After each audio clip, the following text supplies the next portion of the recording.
Witam wszystkich bardzo serdecznie na kanale International Citizen. Z tej strony Paweł.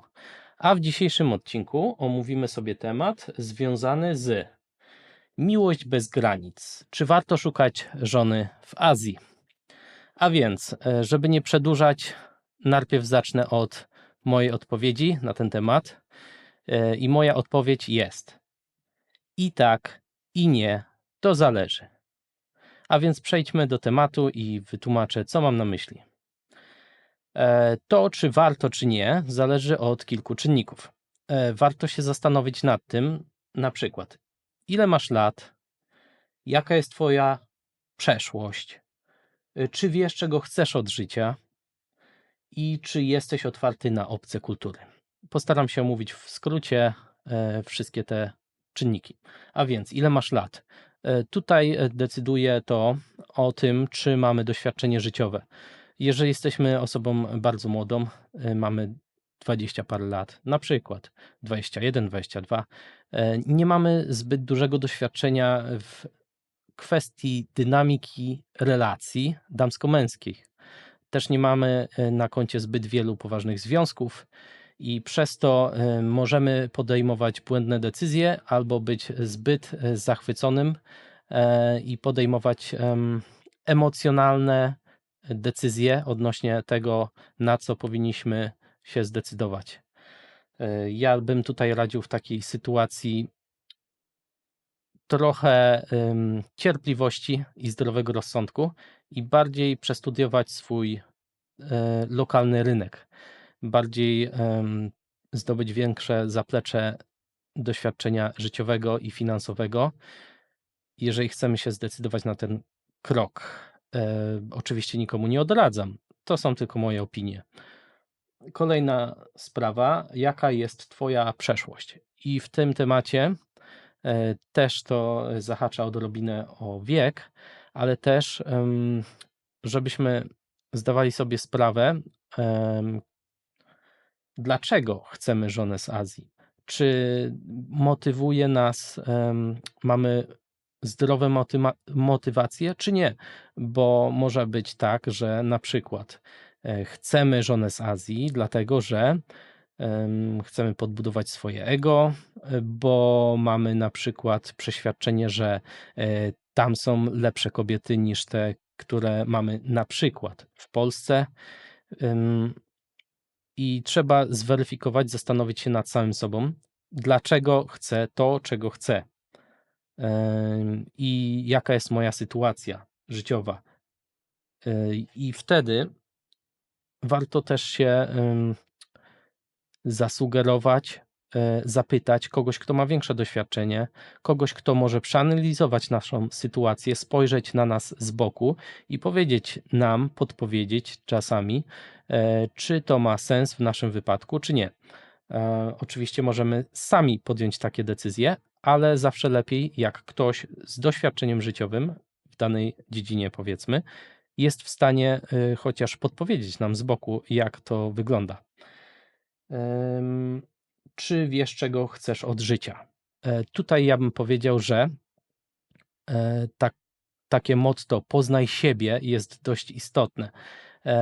Wiem, że to jest zbyt ogólnikowe, ale ogólnie rzecz biorąc, z wiekiem zdobywamy więcej doświadczenia. Warto też, jeżeli chcemy poznać żonę z Azji, zapoznać się odrobinę z psychologią, z dynamiką relacji, przestudiować trochę ten temat, żeby zrozumieć,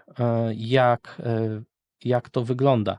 Bo w tym temacie, wbrew pozorom, zdobywając większą wiedzę, możemy bardziej być w stanie oszacować szanse na sukces lub na porażkę i widzieć tak zwane czerwone flagi, które mogą być widoczne od razu i nie musimy tracić czasu. Przykład, jeżeli jesteśmy osobą bardzo młodą, powiedzmy, mamy 18 lat, to jest oczywiste, że nie widzimy wszystkich tych wad, które byśmy zobaczyli w drugiej osobie, jak mamy tych lat, powiedzmy, 40.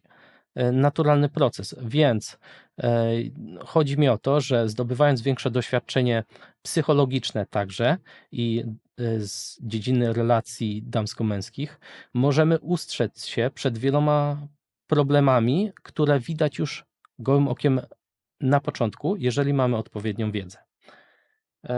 Kolejna sprawa, czy jesteś otwarty na obce kultury?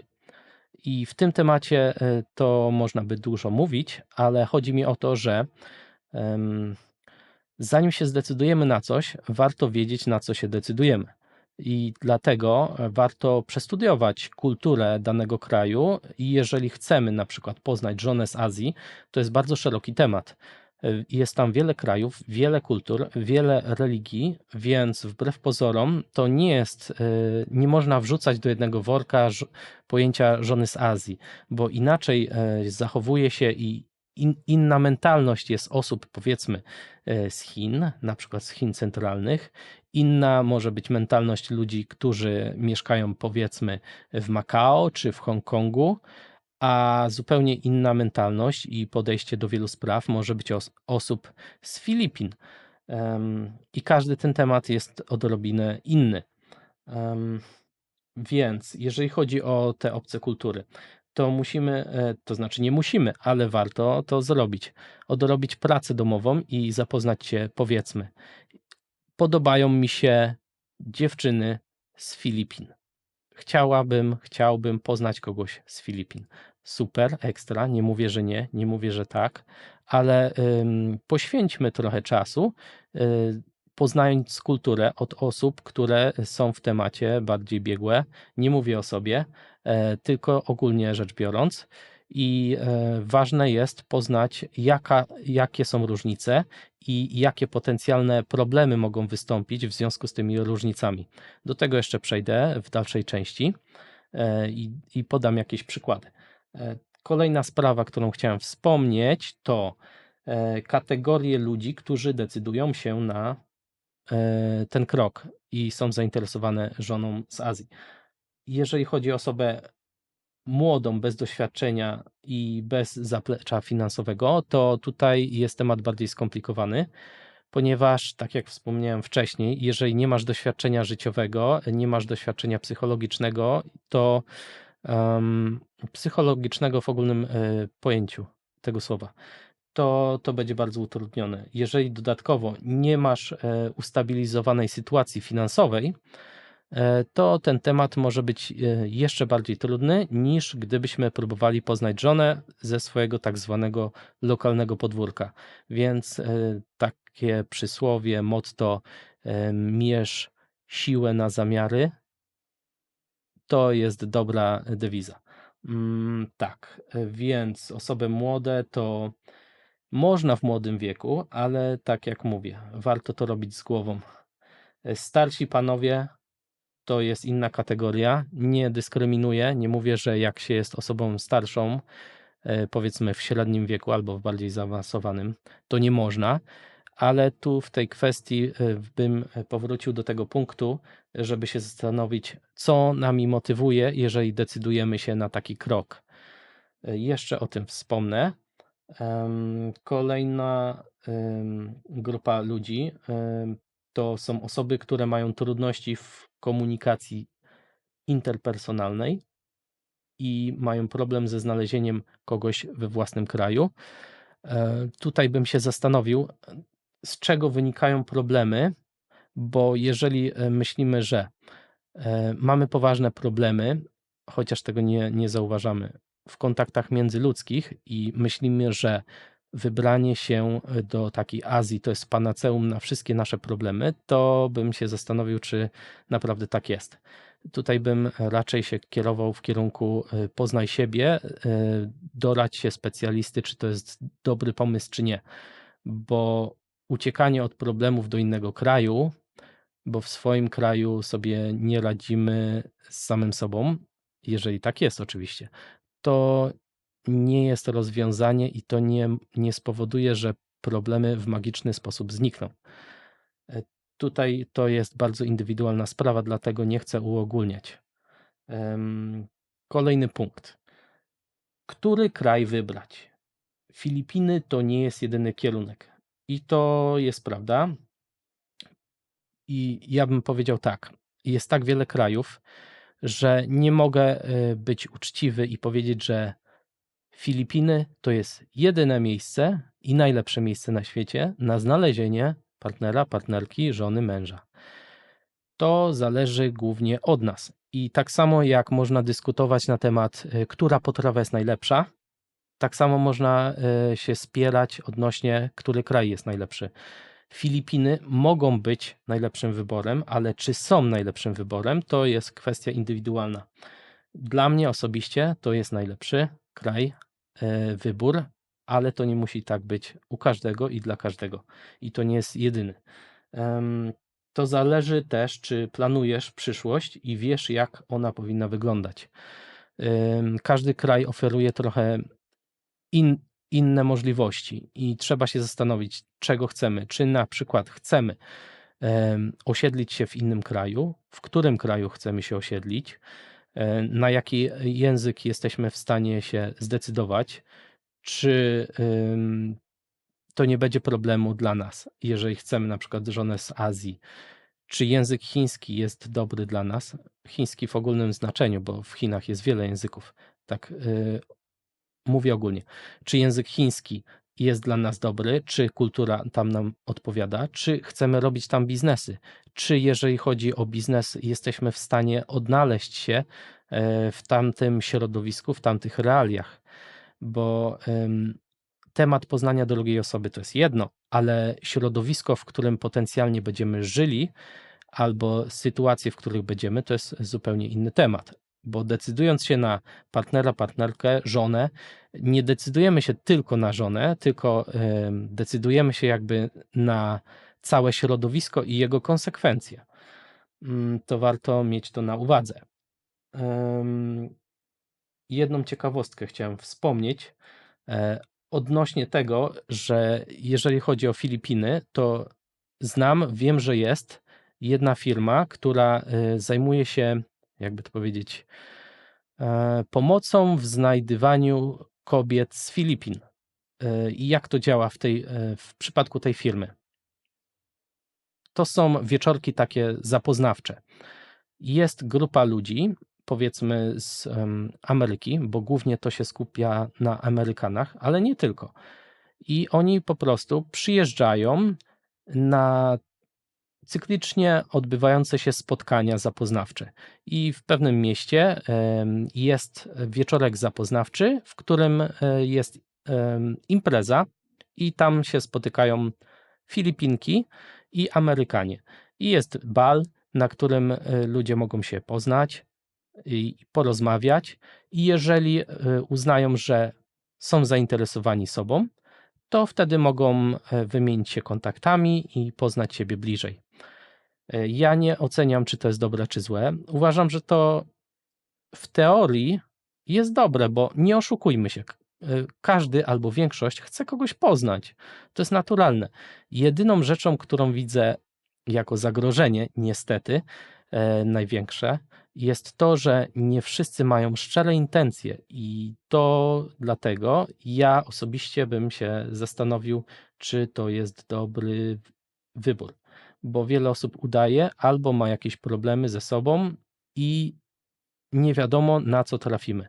Jeżeli decydujemy się na swoje lokalne podwórko, to dużo łatwiej jest zweryfikować sytuację i uniknąć wielu problemów. Natomiast jak się decydujemy na egzotykę, to też się decydujemy z reguły na dużo większe ryzyko, że trafimy na oszustów matrymonialnych. Kolejna rzecz. Pojęcie swatki. Chciałem wspomnieć o tym, bo wbrew pozorom może się wydawać, że temat archaiczny, ale ja wiem, że w niektórych krajach azjatyckich, w tych konserwatywnych częściach, nadal to pojęcie występuje i to jest wbrew pozorom bardzo sprytne i bardzo, ja bym powiedział, dobre. Dlaczego tak uważam?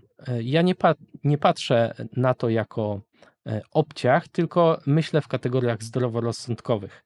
Ja rozumiem, że wiele osób może się kierować emocjami i kieruje się wstydem, bo to nie wypada, to wstyd, ale ja używam głowy i tak na zdrowy rozsądek, jeżeli masz osobę, która powiedzmy ma doświadczenie życiowe, ma już zaawansowany wiek, poznała wiele relacji, widziała jak dynamika relacji działa i jest powiedzmy taka sytuacja, że zna ciebie dobrze, twoją rodzinę dobrze, twoje środowisko, a także zna dużo innych rodzin i powiedzmy jest dziewczyna z innej rodziny, która jest sprawdzona, wiadomo jakie jest jej pochodzenie, jakie są jej zainteresowania, czego chce od życia. I wtedy taka osoba z doświadczeniem widzi, że potencjalnie, teoretycznie ta osoba, ta kobieta może być dobra dla ciebie, bo ciebie zna, ją zna i po prostu przychodzi do ciebie i mówi: słuchaj, ta dziewczyna potencjalnie może być dobrą kandydatką dla ciebie. Macie podobne zainteresowania, podobne cele w życiu, więc może to jest dobry pomysł. I taka podpowiedź takiej osoby to jest wysoka jakość i duża szansa na sukces. W obecnych czasach niestety już tego nie ma, przynajmniej w tych krajach zachodnich. I wtedy jesteśmy skazani na ślepy los i kierowanie się naszym własnym wyczuciem, które nie zawsze jest dobre. I często gęsto kupujemy kota w worku i potem się okazuje, że jest, kolokwialnie rzecz mówiąc, wtopa. To tyle, jeżeli chodzi o pojęcie swatki. Warto się poradzić kogoś, kto po prostu ma większe doświadczenie, jeżeli jest taka możliwość. Kolejna rzecz. Jeżeli chodzi o samochód, może to jest w ogóle niezwiązane, ale mi chodzi bardziej o strukturę myślenia i analizy. Przykład samochodu. Dla mężczyzn to jest bardziej obrazowy przykład. Jeżeli się decydujemy na jakiś samochód, wielu z nas ma swoje ulubione marki i jeżeli chodzi o motoryzację, to zanim zdecydujemy się na zakup samochodu, to analizujemy sytuację, wybieramy, patrzymy, sprawdzamy, jaka marka nas interesuje, jaki samochód ma być, jaki ma być silnik, jakie parametry silnika, wszystkie detale sprawdzamy. Ja osobiście odrobinę też się interesuję motoryzacją. Nie mówię, że jestem wielkim fanem, ale ogólnie wiem coś na ten temat. I jak już się decydujemy na zakup, jest jakiś samochód w ogłoszeniu, powiedzmy, to często robimy tak, że bierzemy kolegę albo znajomego mechanika, jedzie razem z nami, doradza nam: słuchaj, zdecyduj się na taki samochód, słuchaj, unikaj takiego silnika, bo w tym silniku są często występujące takie wady i takie wady. I jak już jesteśmy na miejscu, oglądamy z każdej strony, zastanawiamy się, radzimy, czy na pewno jest dobry, a tu jest zadrapanie, a coś słychać w silniku jest nie tak. I tracimy na to bardzo dużo czasu, analizujemy dokładnie, mimo że samochód tak naprawdę to nie jest aż tak poważna decyzja i to nie jest decyzja na całe życie. I mimo to analizujemy temat bardzo głęboko, zanim się zdecydujemy. Prawie nikt, a może przynajmniej powiem tak, większość z nas, jak decyduje się na samochód, to nie decyduje się w ciągu 5 sekund na zasadzie: o, piękny samochód, wow, kupuję, wyciągam pieniądze, już płacę, proszę. Tak się nie robi. No, chyba że to jest nowy samochód z salonu i wiemy, że on jest 100% dobry. Poza tym nawet wtedy i tak oglądamy, patrzymy, zastanawiamy się, a może taki silnik, a może taki będzie dobry. W naszej sytuacji może to będzie lepsze niż to. A jeżeli chodzi o decyzję na, powiedzmy, całe życie, jeżeli byśmy chcieli na przykład żonę z Azji, to często to jest spontaniczna decyzja na zasadzie 5 sekund, ale ona piękna, wow, chcę ją. I to jest właśnie wielki problem mężczyzn, nie wszystkich, ale jeżeli chodzi o samochód, to byśmy z reguły tak nie zrobili. To dlaczego często się zdarza, że pod wpływem takich płytkich emocji decydujemy się na kogoś, kto potencjalnie jest na całe życie. Temat do przemyślenia. Nie mówię, że wszyscy tak robią, ale warto sobie zdać sprawę, że powinniśmy zastosować, nie chcę porównywać tych dwóch tematów oczywiście, ale schemat myślenia, analiza, zdrowy rozsądek, zbadanie tematu i zastanawianie się, doradztwo i dopiero wtedy podjęcie decyzji. tak ogólnie rzecz biorąc. Dlatego wspomniałem ten temat.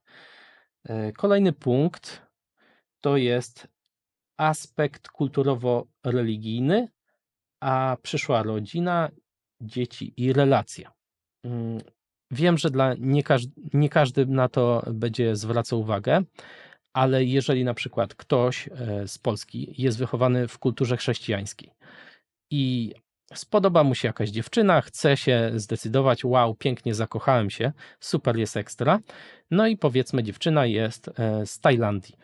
No i wszystko jest pięknie, fajnie, a po pewnym czasie, jak już jesteśmy w relacji, to się zastanawiamy nad tym głębiej i dochodzi do pewnych sprzeczek, problemów, a czasami problemów nie do przeskoczenia, bo nie zastanowiliśmy się wstępnie, że no dobra, jest piękna, jest fajna, wszystko fajnie, ale nagle mamy dzieci i ja bym chciał wychować dzieci powiedzmy, w religii chrześcijańskiej, zgodnie z tradycjami, tak jak w Polsce jest, a z kolei kobieta widzi to inaczej i mówi, no przecież ja jestem z kultury, z Tajlandii powiedzmy i u nas jest powszechny buddyzm. Dlaczego dzieci mają się wychowywać w chrześcijańskiej rodzinie? I nagle się pojawia rozdarcie, bo mamy dzieci i one są zdezorientowane i dochodzi do sprzeczek czasami, albo każdy ciągnie rodzic w swoją stronę. Nie, one powinny chodzić do kościoła, a żona mówi nie, one nie muszą chodzić do kościoła. No i w tym momencie nasza rodzina ma problemy. To jest tylko jeden z przykładów, ale warto się zastanowić nad tym, bo temat jest poważny. Jeżeli chodzi o Filipiny, to temat jest ułatwiony dla osób, które są na przykład z Polski, bo na Filipinach dominującą religią jest religia chrześcijańska. I w tym wypadku nie będziemy mieli tego typu problemów, które wydają nam się mało istotne, ale na Filipinach często się zdarza, że religia ma bardzo duże znaczenie. Więc temat do przemyślenia. Następny punkt. Podążanie za modą i egzotyka, a rozumienie kultury. Co mam tutaj na myśli? Tu chodzi mi o motywacje, jakie nami kierują. Zdaję sobie z tego sprawę, że temat żony z Azji może być tematem egzotycznym i wielu mężczyznom mogą podobać się kobiety z Azji, ale zastanówmy się, dlaczego tak jest i czy nasza decyzja to jest chwilowy, emocjonalny poryw i kierujemy się tylko wizualną stroną, czy jest coś więcej w tym. I moim zdaniem bynajmniej najgorszym powodem, dla którego możemy się zdecydować na żonę z Azji, jest to, że temat jest modny, mamy wybór w Polsce, jeżeli jesteśmy w Polsce, możemy się zdecydować na kogoś z Polski, ale to jest takie modne, więc dlaczego nie? I jeżeli nasza prawdziwa motywacja jest tylko dlatego, że to jest egzotyczne i modne, to ja się decyduję, to moim zdaniem to jest najgorszy powód, dla którego powinno się decydować na żonę z Azji. To nie powinno być na tak bardzo płytkim poziomie, tylko powinno być wszystko robione z głową, bo tak jak wcześniej o tym wspomniałem, to jest poważna decyzja. Małżeństwo to nie jest zabawka, to nie jest rzecz na 5 minut, tylko to jest poważna decyzja, która może wpłynąć na nasze całe życie. Tak. Kolejny punkt to jest zagrożenia i patologie w temacie matrymonialnym. To jest dość ważny temat do wspomnienia, ponieważ nawet mogę powiedzieć z własnego doświadczenia. Zdarzyło mi się pomóc mojemu znajomemu znaleźć żonę z Azji. Tak. I co do tego nie było problemów większych, ale to był raczej wyjątek. Co mam na myśli? Ja tego znajomego dobrze znałem od lat. I tą dziewczynę z Filipin też znałem. I tutaj jest zupełnie inna sytuacja. Kiedyś, jako ciekawostkę mogę wspomnieć, że przeszło mi przez myśl na chwilę, że a co by było, gdybym na przykład pomagał osobom z Wielkiej Brytanii, z Polski poznawać żony z Filipin. Ogólnie rzecz biorąc, tak zupełnie teoretycznie, super pomysł, bo tak, pomagam ludziom znaleźć miłość w życiu. ludzie będą zadowoleni, z tego może będzie potencjalnie jakiś pieniądz, więc super jest pomagać ludziom w życiu. No i w teorii wszystko się zgadza, ale w praktyce, jak pokazuje życie i jak widziałem na różnych przykładach, niestety problemem jest to, że dużo ludzi nie ma szczerych, dobrych chęci. I często zdarzają się, tak jak wspomniałem, patologie, w których na pierwszy rzut oka, jeżeli kogoś nie znasz, to wydaje się miłą osobą, a naprawdę jest na przykład, może być, nie mówię, że tak jest zawsze, e, bardzo ma toksyczny charakter, może być przemocowcem, może dojść do sytuacji, że ktoś wykorzystuje twoje dobre serce i chce znaleźć w cudzysłowie niewolnicę z Azji, którą będzie wykorzystywał.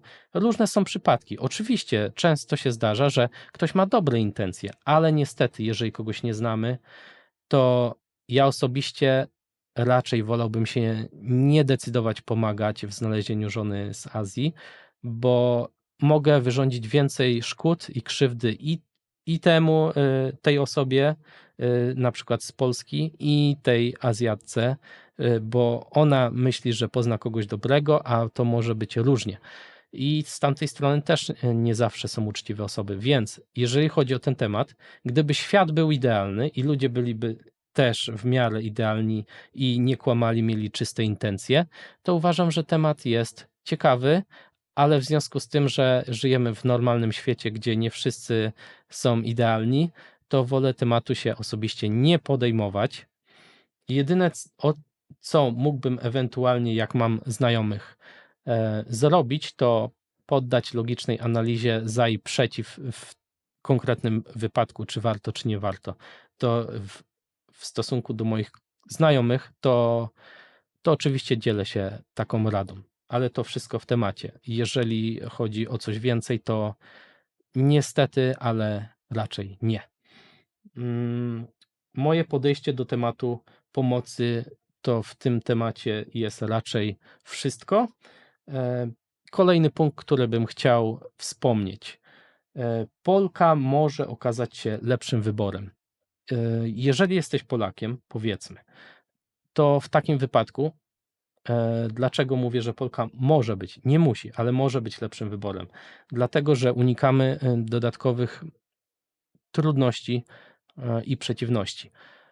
Samo znalezienie odpowiedniej partnerki życiowej, żony powiedzmy, jest tematem samym w sobie skomplikowanym, bo musimy przeanalizować daną osobę, sytuację i różnice charakterów, i nawet na tym poziomie zdarzają się poważne problemy. A jeżeli do tego dodamy, że oprócz tego, że musimy pasować, jeżeli chodzi o nasze charaktery, do tego jeszcze dodamy różnice kulturowe, to jest kolejny poziom, który utrudnia sytuację.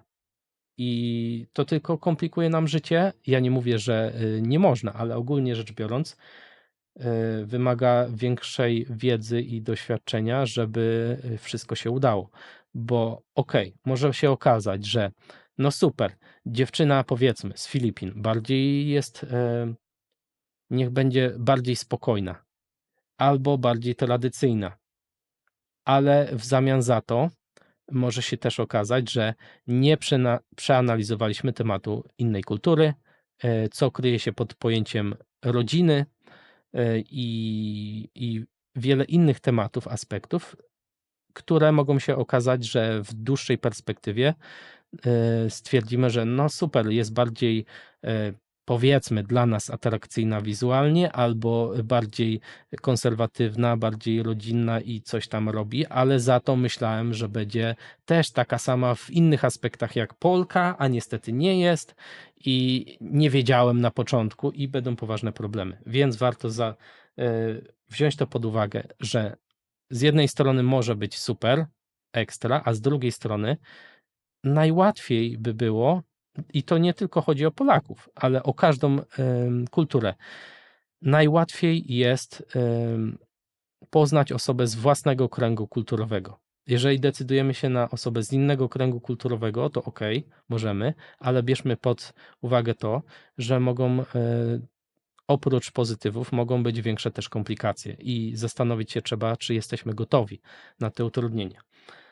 Tak, to jeżeli chodzi o ten punkt. Chciałem jeszcze wspomnieć jako ciekawostkę.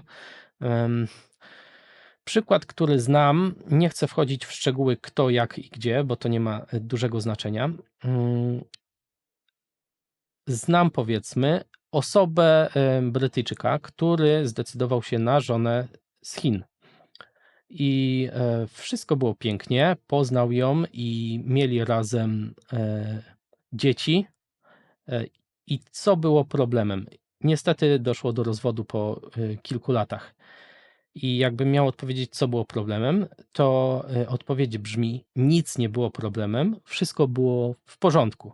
I tutaj problem był różnic kulturowych, z których on sobie nie zdawał sprawy na początku.